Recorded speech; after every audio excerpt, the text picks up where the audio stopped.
Les midi 15 heures essentielles se poursuit sur Lux Radio et comme promis, nous accueillons dans le grand studio Houda Sikawi d'Inspiration Éco. Elle est accompagnée aujourd'hui de Karim Kaytouni, président de l'association Espoir Maroc. Et avec eux deux, on va parler de l'insertion des personnes en situation de handicap dans les entreprises. Bonjour à tous les deux. Bonjour. Houda Sikawi, avant de commencer l'interview, votre papier. L'invité du cahier PME des Inspirations Éco avec Houda Sikawi.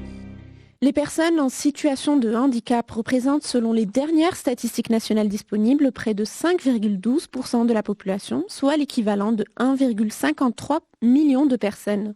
Il s'agit donc d'une question cruciale puisqu'il faut offrir à ces personnes une réelle égalité des chances dans leur vie quotidienne et qui plus est dans leur processus d'insertion professionnelle.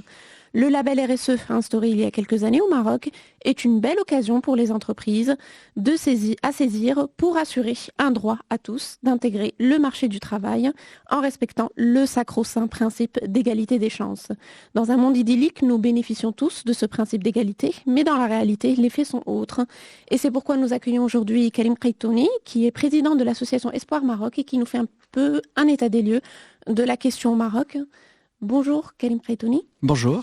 Quel état des lieux pouvons-nous nous dresser aujourd'hui de l'insertion de ces personnes en situation de handicap au Maroc ? Écoutez, ça serait prétentieux de pouvoir dire que nous avons l'ensemble des chiffres et que nous avons couvert l'ensemble de l'activité ou de l'insertion des personnes en situation de handicap et aux besoins spécifiques au Maroc. Ceci dit, de par notre modeste expérience et depuis l'organisation du premier salon d'emploi destiné aux personnes en situation de handicap en 2015, nous pouvons dire que les choses évoluent. Et c'est un élément positif et il faut rester positif. Pourquoi ? Parce qu'il y a plusieurs indicateurs qui nous permettent aujourd'hui de le dire, notamment que depuis avec les entreprises qui ont participé avec nous et qui étaient une vingtaine, ont au jour d'aujourd'hui recruté dans l'ordre de à peu près 80 et 90 personnes. Sans parler des personnes qui ont pu trouver un stage et qui ont passé quelques semaines dans une entreprise et ça leur a permis au moins de pouvoir se mettre en situation et de pouvoir voir un peu l'environnement de travail. Alors, Sarah Rami. au-delà des chiffres, Karim Kaytouni, vous qui êtes un acteur associatif et donc vous êtes en interaction avec des gens, quelle est la réalité concrète des personnes en situation de handicap qui cherchent un emploi ou qui cherchent à conserver un emploi ? La réalité est assez difficile dans le sens que la première dimension commence au niveau de l'éducation. L'éducation au Maroc pour les personnes, pour tout citoyen marocain reste assez problématique et comme vous savez, il y a les différents plans d'urgence et c'est un chantier qui est ouvert et qui est en cours. Maintenant, particulièrement pour les personnes en situation de handicap, c'est un élément assez entravant et c'est un facteur d'échec dès le départ, étant donné qu'il commence avec des difficultés. Il y a beaucoup d'acteurs aujourd'hui qui essaient d'aborder certaines dimensions. En l'occurrence, je pense à la Fondation Mohamed V qui, depuis maintenant quelques semaines ou quelques mois déjà, ils ont créé des centres qui forment des gens et qui aujourd'hui créent des environnements spécifiques où les personnes ayant un handicap moteur puissent pouvoir mental puissent pouvoir s'intégrer professionnellement en leur donnant une formation avec les partenariats qu'ils ont fait avec le OFPT et autres. Et ça, c'est des initiatives qui sont louables. Maintenant, pour le reste et pour la grande majorité, et je reviens sur le chiffre qui a été, je rebondis sur le chiffre qui a été annoncé tout à l'heure d'à peu près 1,5 million de personnes en situation de handicap, pour dire que d'après les feedbacks qu'on a des autres associations, etc., les chiffres sont beaucoup plus importants, étant donné que culturellement, dans beaucoup de familles, on ne déclare pas l'handicap. Et même aujourd'hui, dans un CV pour un emploi, les personnes ont du mal à pouvoir mettre en avant leur handicap. Et c'est pour ça qu'on n'a pas forcément les chiffres réels et on parle de beaucoup plus de ça, peut-être le double des chiffres qui ont été annoncés. Houda Sikawi des Inspirations Éco. Karim Kaytouni, je voudrais revenir sur la question des CV parce que qui dit CV dit entreprise et dit postuler pour un poste en entreprise. Est-ce qu'aujourd'hui les entreprises il y a une prise de conscience à leur niveau pour intégrer ce type de personnes en situation de handicap ? Oui, mais malheureusement pas assez, dans le sens qu'il y a des entreprises aujourd'hui qui sont ouvertes, qui jouent le jeu et sont conscientes qu'aujourd'hui, ça à la limite, c'est au-delà de l'entreprise. Quand on parle d'entreprise, on dématérialise la chose. Moi, je préfère parler des individus. Au sein d'une entreprise, même s'il y a 5000 collaborateurs, c'est une ou deux personnes qui décident par rapport à cette situation-là. C'est souvent le DG avec la RH ou le RH avec cette petite équipe limitée. Et donc, si ces gens-là sont sensibilisés à la capacité à la fois d'intégrer une personne en situation de handicap, si eux-mêmes se disent, ils ont dans leur famille quelqu'un d'handicapé, ou ils se disent que personne n'est à l'abri, et ils réfléchissent dans cet état d'esprit-là, là, ils sont sensibles et ils commencent à pouvoir établir les prérequis pour pouvoir accueillir des personnes en situation de handicap. Ces prérequis, ils sont plutôt d'ordre psychologique, ça se passe dans leur tête, le vrai handicap, et non pas par rapport à la personne qui est réellement en situation de handicap par rapport à son emploi. Même, il n'y a pas que des arguments psychologiques à avancer à ce niveau-là, parce qu'il y a certaines entreprises, pas toutes, qui vous avancent des arguments, au-delà de la difficulté de la formation et d'adaptation dont vous avez parlé tout à l'heure, mais qui vous parlent de la contrainte temps. Et de l'effort supplémentaire de la personne en situation de handicap. Elle doit fournir un temps et un effort supplémentaire pour accomplir une tâche. Ça semble cruel à dire comme ça, mais il y a des entreprises qui vous avancent cet argument-là pour dire, voilà, en termes de rentabilité, comment je vais faire. Or, toutes les personnes, quelles qu'elles soient, fournissent un effort pour s'insérer dans le monde entrepreneurial, et l'entreprise, elle aussi, devrait en faire de même. Faire des efforts pour aller de l'avant avec ses ressources humaines, quelles qu'elles soient. En fait, nous, aujourd'hui, de par le feedback qu'on a et l'expérience qu'on a sur le terrain, on a une approche qui est complètement différente. Ce qu'on souhaite faire, c'est de briser justement ce que vous êtes en train de dire. C'est que d'abord, que le recrutement se fasse sur la base de la compétence et non pas sur une dimension RSE ou autre. Et en passant, même les boîtes certifiées RSE aujourd'hui au Maroc, très peu parmi elles sont ouvertes au willing à pouvoir accueillir des gens en situation de handicap. Et encore une fois, c'est dommage parce que ces entreprises-là devraient donner l'exemple, mais malheureusement, ils ne jouent pas le jeu. Maintenant, cette parenthèse fermée, je reviendrai pour dire que le handicap, encore une fois, il est dans la perception de cette personne-là. Et je vous donne un contre-exemple par rapport à ce que vous avez dit. Aujourd'hui, on a vu des entreprises où il y avait des personnes non-voyantes, d'accord, qui faisaient partie des équipes. Et ce qu'on a constaté, que ces entreprises-là ont réussi à pouvoir faire en sorte que l'handicap identifier ces collaborateurs de non-voyants deviennent un atout. Dans le sens que les non-voyants arrivent à pouvoir mémoriser beaucoup plus que les autres. Et lors d'une réunion, ils sont capables de synthétiser ce qui a été dit, de retenir beaucoup plus vite que d'autres qui ont pris des notes au stylo et sur un papier. Et donc toute la difficulté aujourd'hui se résume dans cette capacité à pouvoir mettre les gens en condition pour pouvoir travailler et donner le meilleur d'eux-mêmes, indépendamment de est-ce qu'ils ont un handicap ou pas, et que cette perception-là aujourd'hui est complètement fausse. Si vous me permettez, je donnerai 2 autres exemples. En France, il y a un restaurant qui est très sympa, qui est d'ailleurs créé par des personnes qui sont non-voyantes. Et quand vous allez déjeuner ou dîner, vous êtes complètement dans le noir. Et donc pour les gens entre guillemets normaux que nous sommes, être dans un environnement pareil, ça nous met complètement en porte-à-faux et ça nous permet... Oui, il paraît que c'est une expérience complètement perturbante pour les gens. Ils en ressortent un petit peu choqués. Absolument. Et c'est une transformation parce que ça nous permet aussi de prendre conscience de l'intérêt et au même temps des facteurs qu'ont des non-voyants par rapport à des personnes normales. Et donc, imaginez-vous, vous dînez dans un environnement où tous vos autres sens se réveillent d'un coup, et dans le sens que vous allez commencer à utiliser l'odorat, le toucher et autres, pour vous repérer, pour savoir qu'est-ce qu'on vous met sur votre assiette pour pouvoir déguster, etc.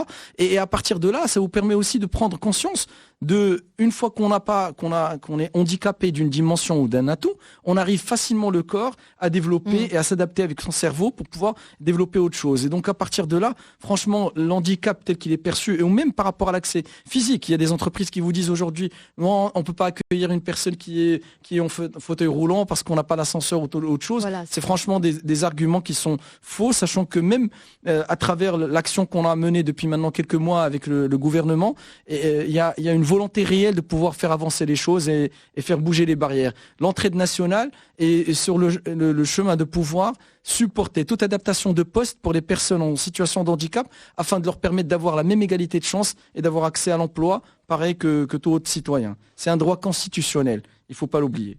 Houda Sikaoui, des inspirations éco. Justement, Karim Kreitouni, en rebondissant sur l'obligation d'intégrer ces personnes-là, l'obligation est surtout morale et constitutionnelle, comme vous l'avez dit, mais la réalité en entreprise et autres, en réalisant le dossier de cette semaine, j'ai eu à discuter avec des DRH qui nous disent qu'elles sont prêtes à intégrer les personnes en situation de handicap si elles répondent aux compétences, mais aussi aux obligations que suppose le poste. Et parfois, c'est un peu plus complexe parce qu'il y a des obligations autres que le handicap ne peut pas permettre de réaliser au niveau de la personne handicapée.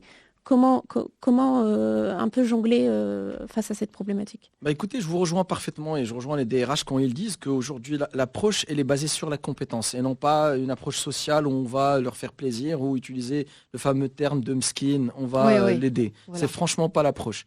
Pourquoi ? Parce qu'aujourd'hui même on a vu des entreprises qui arrivent à intégrer et des établissements publics qui intègrent des personnes en situation de handicap, mais parce qu'ils sont handicapés, parce qu'ils ont voulu faire bien, ils les mettent au placard quelque part. Et donc, même si le type, par exemple, il est ingénieur en informatique, on va lui donner de gérer les archives. Ou on va lui donner à gérer un truc pour faire bien. Or, c'est pas ça du tout l'approche. Aujourd'hui, on milite pour pouvoir rendre la dignité à ces gens-là. Et leur rendre dignité, c'est ne pas de les discriminer encore plus. C'est de les mettre dans des conditions où ils peuvent avoir l'égalité des chances par rapport aux autres et faire valoir leurs atouts et leurs compétences. Donc, par rapport à cette approche, on est tout à fait d'accord. Maintenant, en termes de pénibilité du travail, même des personnes valides physiquement, aujourd'hui, peuvent sur un poste avoir ce qu'on appelle la pénibilité du travail. Et ça, c'est des facteurs qu'il faut prendre en considération. Il y a des gens, sans parler uniquement du Maroc, mais ailleurs dans le monde, en fonction du boulot que vous faites, les conditions dans lesquelles vous le faites, il y a ces facteurs-là à prendre en considération. Il y a des gens qui sortent plutôt à la retraite, ou d'autres qui sont redéployés dans d'autres postes parce qu'ils ont trop donné dans un, etc. Et donc ça fait partie de l'intelligence de la boîte, du DRH, de pouvoir adapter et faire en sorte d'avoir des équipes pluridisciplinaires où chacun peut apporter le meilleur et faire en sorte qu'une équipe fonctionne. Avant de vous passer la parole, Sarah, moi j'ai une question sur les transports, parce que pour avoir un travail, il faut déjà pouvoir s'y rendre. Alors qu'est-ce qui est fait à ce niveau-là pour les personnes en situation de handicap, qu'ils soient aveugles, sourds ou handicapés moteurs ? C'est un élément très très important et votre question est très pertinente dans le sens qu'aujourd'hui même en ayant un travail, il faut bien s'y rendre et c'est une question qui revient avec acuité. Malheureusement aujourd'hui, beaucoup de villes, beaucoup de gens qui gèrent les affaires des communes, etc., ne sont pas sensibilisés forcément à la chose et ça reste un élément très limitant pour beaucoup de personnes. Ceci dit, je vous parlerai de nouveautés. En l'occurrence, la ville de Marrakech, qui est en train de se préparer pour la COP22, a eu un don de la Banque mondiale pour pouvoir réaménager et arranger une bonne partie de la ville pour la rendre accessible. Vous savez, sans être handicapé, avec une poussette, je vous défie de pouvoir traverser les trottoirs à Casa et voir autre chose. Maintenant, la ville de Casa est en train aussi de travailler sur sa mobilité, de travailler sur ça. Et c'est bien. Je voudrais dire qu'il faut rester sur une note positive. Tant qu'il y a des villes comme ça qui s'inscrivent dans des démarches pareilles, on est sur le bon chemin. Sarah Rami. Karim Khaitouni, je rappelle que vous êtes président de l'association Espoir Maroc. Donc depuis tout à l'heure, vous nous dites qu'il y a des évolutions positives. Il faut garder le moral. Il va y avoir encore plus d'évolutions. Il y a quand même le problème de changement de mentalité qui persiste, bien évidemment. Il y a vous, il y a les acteurs de la société civile, il y a le gouvernement. Mais alors le rôle des syndicats dans tout cela ? Écoutez, les syndicats sont comme nous un peu aussi. Ils essayent de pouvoir se battre pour maintenir un certain nombre d'acquis et de pouvoir défendre les droits des travailleurs.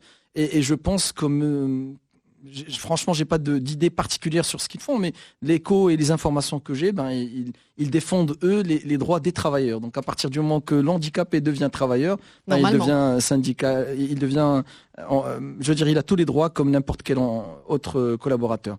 Je voudrais juste attirer votre attention sur 3 éléments qui sont très importants à mon sens. La société civile est très active. Nous faisons beaucoup de choses. En l'occurrence, nous avons, pour 2016, introduit et lancé un portail qui s'appelle Handi Emploi et qui est le premier au Maroc, destiné uniquement aux personnes en situation de handicap et qui permet aux entreprises, non seulement et aux personnes en situation de handicap à la recherche d'un emploi, ne pas attendre le forum annuellement, mais de pouvoir tout au long de l'année de mettre en valeur leur CV, leurs compétences et de rentrer en contact avec des employeurs potentiels. Ça, c'est un point et un chantier qui vient d'être lancé et nous allons pouvoir travailler sur cette dimension. La deuxième, c'est que depuis maintenant quelques mois, on a lancé avec une institution internationale qui se base sur des normes ISO et autres, un concept de certification de bâtiments publics qui s'appelle Accessibility Pass en anglais et on dit accueillant en français et qui a pour vocation de pouvoir certifier un peu des infrastructures publiques où il y a tout le monde qui peut y accéder, si elles sont capables et qui permettent aux personnes en situation de handicap de pouvoir y accéder et de vivre, notamment le sens des portes, comment ils s'ouvrent, la largeur des ascenseurs, est-ce qu'il y a des éléments lumineux pour les personnes sourds-muettes, etc. Donc tout ça, ça permet de pouvoir préparer l'environnement et permettre aux entreprises et aux établissements publics de pouvoir accueillir les personnes en situation de handicap. Houda Sikaoui des Inspirations Éco, ce sera notre dernière question. Pour revenir, Karim Kreitouni, sur notre thématique d'aujourd'hui, si certains patrons nous écoutent aujourd'hui, quels seraient les arguments que vous leur donneriez pour qu'ils puissent un peu être plus sensibilisés à la question en recrutant des personnes en situation de handicap? Deux éléments. Je pense que toute entreprise a forcément à gagner et qu'un patron intelligent, j'imagine, a compris que dans la diversité de son équipe, peut inspirer ses forces et développer son entreprise. Et donc, il a tout intérêt à pouvoir prendre des gens très divers, de couleurs, d'approches, de dimensions, de formation et de types différents. Et c'est ça qui va pouvoir lui permettre de pouvoir survivre dans un environnement de plus en plus compétitif, etc. Parce que chacun peut apporter quelque chose de différent. Par ailleurs, il faut savoir que c'est un droit constitutionnel de pouvoir à chaque Marocain ou Marocaine de pouvoir trouver un boulot indépendamment et qu'il ne soit pas discriminé par rapport à son handicap. Et ça, il faut bien le reconnaître. La deuxième dimension, c'est que statistiquement au Maroc et ailleurs, 80% des gens en situation de handicap le deviennent au cours de leur vie. C'est-à-dire lui-même en tant que patron n'est pas à l'abri demain de pouvoir devenir handicapé ou quelqu'un de sa famille, notamment avec les accidents de la route, la tragédie à la marocaine des accidents de la route ou autres. Donc aujourd'hui, je pense que tout le monde devrait être sensible à cette dimension, pas uniquement patron, mais décideurs politiques, vous, moi, tout le monde, parce que ça touche tout le monde réellement. Et on ne peut pas laisser 10% de la population marocaine aux marges pour dire voilà, on ne peut pas les accueillir pour le moment où on n'est pas prêt. Je pense que chacun doit pouvoir, à son niveau, faire ce qu'il peut. Et goutte après goutte, nous allons pouvoir améliorer les choses. Écoutez, on va tenter de suivre vos conseils, Karim Kreitouni. Je rappelle que vous êtes le président de l'association Espoir Maroc. Merci également à Houda Sikaoui des Inspirations Éco. Avec vous, on a parlé de l'insertion des personnes en situation de handicap dans les entreprises.